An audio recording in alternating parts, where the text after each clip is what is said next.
Vous avez évoqué tout à l'heure, Monsieur Depoux, le plan quinquennal qui vient d'être dévoilé au début de l'année. Et je voudrais continuer avec vous. Vous travaillez avec beaucoup avec les entreprises, vous faites les analyses. Comment interprétez-vous les nouvelles orientations dans ce dernier plan quinquennal? Et maintenant, on est quand même dans la seconde moitié de l'année. Avez-vous pu observer déjà des changements dans le fonctionnement de l'économie chinoise? Tout à fait. On voit deux choses vraiment remarquables apparaître. La première, c'est cette immense priorité fixée à l'atteinte du pic d'émissions de gaz à effet de serre et puis à l'objectif 2030 et puis à l'objectif 2060 de neutralité carbone du pays. Objectif fixé par le président, objectif qui commence à être intégré dans le plan quinquennal différents plans sectoriels.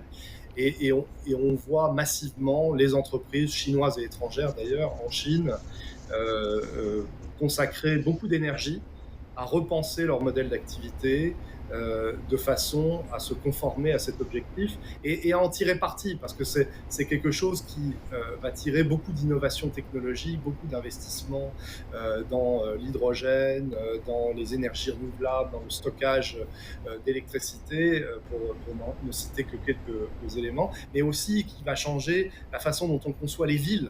Hein, l'urbanisme va évoluer de façon à peut-être rapprocher les lieux de travail des lieux d'habitation, parce que plus les gens seront proches de leur lieu de travail, moins ils auront à utiliser les transports en commun ou individuels, moins ils émettront de gaz à effet de serre. Donc on voit ça changer à la fois dans les plans des villes et dans les plans des entreprises, qu'elles soient publiques ou aussi privées. C'est la première chose.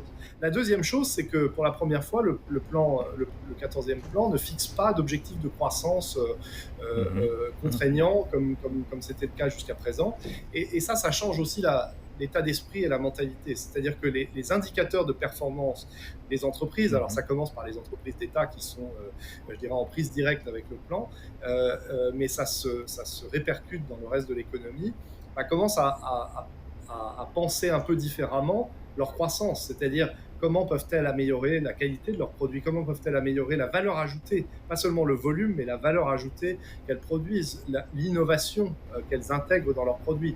Et cela se connecte avec cet objectif de décarbonisation de l'économie chinoise qui demande de fondamentalement repenser les activités. Quelle est votre observation, Monsieur Ding Yufan? Oh, je soutiens tout à fait l'argument de M. Debout sur les caractéristiques du 14e plan quinquennal en Chine, qui vient d'être entamé. Et en fait, dans le 14e plan quinquennal, la priorité du gouvernement chinois n'est plus sur la croissance en soi, mais sur la qualité de la croissance. Donc la Chine ne s'occupe plus tellement du ralentissement de la croissance, parce que de toute façon, c'est devenu le new normal, donc la normalité nouvelle, la nouvelle normalité. Donc, ce n'est plus tellement surprenant. Mais j'aimerais aussi revenir à la question de M. Didier sur le problème de anticorruption, ou la corruption, etc. En fait, c'est étroitement lié à l'efficacité de la fonction publique. Et là-dessus, il ne faut pas oublier que la Chine était l'inventeur du système de services publics professionnels.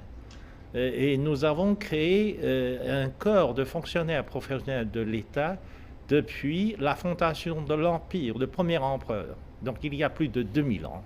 La Chine a créé son système, son corps de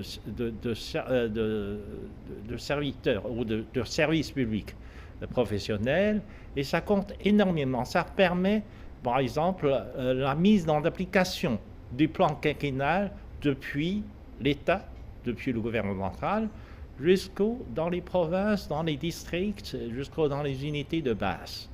Et si vous n'avez pas un corps professionnel très puissant de service public, vous ne pouvez pas faire appliquer cela.